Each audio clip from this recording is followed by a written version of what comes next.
Hello student, Assalamu alaikum. This is Laiba Tariq, your biology instructor from tutoria.pk. Today we are doing the chapter 17 of your book, that is the nervous coordination. Let's start with the exercise. तो exercise में हम लोग सबसे पहले fill in the blank solve करते हैं.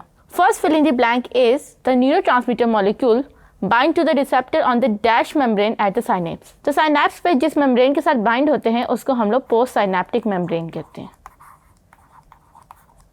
Second question है excess of dash hormone is secreted in Addison disease. Melanophore stimulating hormone. Third है in operant learning dash has been demonstrated and studied by dash and dash. एक scientist का नाम Thorndike और दूसरे का BF स्किनर. फोर्थ है dash are the plant hormone which delay the life of the fresh leaf crops. तो right option है cytokinin. Fifth है all membranes of neuron have very active dash and dash. तो आएगा हमारे पास sodium and potassium pump. तो इसके साथ ही हमारी फिलिंग दी ब्लैंक्स कंप्लीट हो गई. In the next video we will discuss the true false.